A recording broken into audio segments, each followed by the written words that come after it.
नमस्कार किसान साथीहरु, म प्रेम नेपाली फेरि तपाईलाई स्वागत गरे अर्को एउटा नयाँ भिडियोमा। नयाँ वर्षको सुरुवात भइसकेको छ। तपाईहरु सम्पूर्णलाई नयाँ वर्ष 2082 को शुभकामना। अहिले तपाईले देख्नु भएको छ नेपालभरि नै जताततै लगभग पानी परिराखेको छ। किसानहरु मध्य पहाडी क्षेत्र तथा पहाडी क्षेत्रहरुमा मकै छर्नको एकदमै धमाधम तयारी गरिराख्नु भएको छ र अहिले म पनि यो मकै बारी भित्र छु। हेर्नुस्, र यो वैशाखको महिनामा अब मकै लगाउने किसानहरुलाई म केही जरुरी टिप्सहरु दिनको निम्ति म आज यहाँ उपस्थित भएको छु। यहाँ एउटै बोटमा मैले तपाईलाई यहाँ देखाइराखेको छु। एउटै बोटमा 4 वटा देखि 5 वटा सम्म या कोहीमा 6 वटा सम्म पनि यहाँ मकैका घोगाहरु यहाँ लागिराखेका छन्। यो प्रकारको मकै खेती कसरी गर्ने कृपया भिडियोमा अन्तिमसम्म रहेर सहयोग गरिदिनु होला। यहाँ मैले यो मकै खेती गरिराखेको छु। यो बेमौसमी मकै हो। यो अब वैशाखको लगभग अन्तिममा यो मकै तयार हुन्छ। तर अब पनि मध्य पहाडी क्षेत्र तथा पहाडी क्षेत्रहरुमा किसानहरुले जुन मकै लगाउने तयारी गरिराख्नु भएको छ र उचित तयारी तपाईले गर्न सक्नुभयो भने मकैमा एउटै बोटमा हेर्नुस् 3 वटा देखि 4 वटा चाहिँ घोगा लाग्न सक्छन्।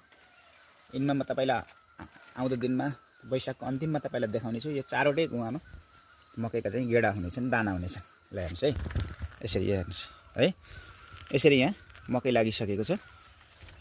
यो प्रत्येक बोटमा 3 देखि 4 वटा घोगा चाहिँ मकैका छन्।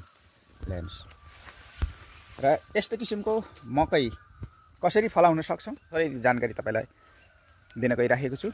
तपाईले युट्युबबाट हेर्दै हुनुहुन्छ भने मेरो युट्युब च्यानल कृषि जानकारीलाई सब्स्क्राइब गरिदिनु होला, र तपाईले टिकटकबाट हेर्दै हुनुहुन्छ भने टिकटकलाई फलो गरिदिनु होला, र तपाईले मेरो फेसबुक पेजबाट हेर्दै हुनुहुन्छ भने फेसबुक पेजलाई पनि तपाईले फलो गरिदिनु होला।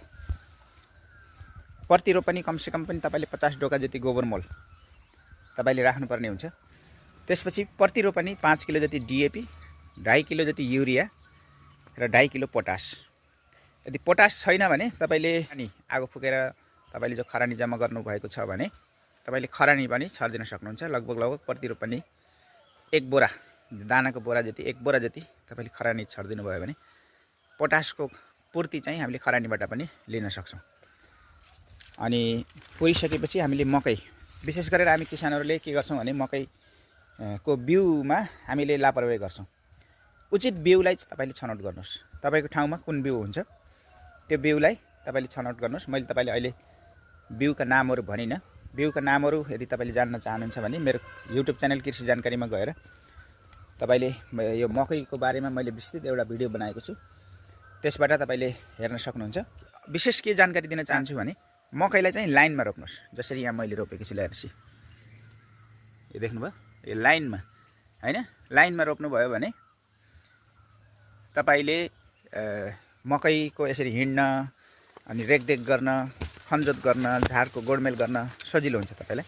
यसरी तपाईले लाइनमा रोप्नुस्। यो मकै चाहिँ मैले आलु खेती भित्र नै रोपेको मकै हो र अहिले यो तयारी हुने अवस्थामा छ। अब केही दिनमा यो मकै तयार हुन्छ। हेर्नुस्, प्रत्येक बोटमा मैले तपाईलाई देखाउँछु 2 देखि 4 वटा घोगा चाहिँ प्रत्येक बोटमा छ। र त्यति गरिसकेपछि तपाईले राम्ररी त्यो मललाई फेरि पुर्दिनुस्। डीएपी, युरिया र पोटासलाई पनि राम्ररी पुर्दिनुस्।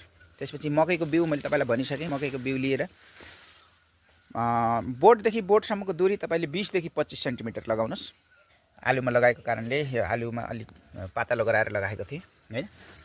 अनि तपाईले लगाउँदा 20 देखि 25 सेन्टिमिटर बोटदेखि बोटसम्मको दूरी राख्नुस्। र अहिलेको मकै तपाईले हाइब्रिड बिउहरु प्रयोग गर्नुभयो भने अहिलेको मकैको जर्मिनेसन चाहिँ 100% हुन्छ। लगभग हरेक बिउ नै उम्रन्छ। त्यसकारण 20 देखि 25 सेन्टिमा तपाईले मकैको बोटदेखि बोटसम्मको दूरी राख्नुभयो भने तपाईलाई गोडेर फाल्न पर्ने झन्झटबाट तपाई मुक्त हुनुहुन्छ। तपाईले गोडेर फाल्नु पर्दैन।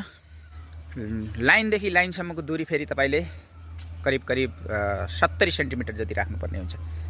हामीले डोको बोकेर पनि यहाँ लाइनसित मजाले यसरी हिड्न सकौँला। जसरी म यहाँ राखेको छु, यहाँ 70 सेन्टिमिटर यो लाइनदेखि अनि यो लाइनसम्मको दूरी चाहिँ 70 सेन्टिमिटर राख्नुभयो भने ल हेर्नुस्, यहाँ दूरी देख्नुहुन्छ तपाईले, यो दूरी है।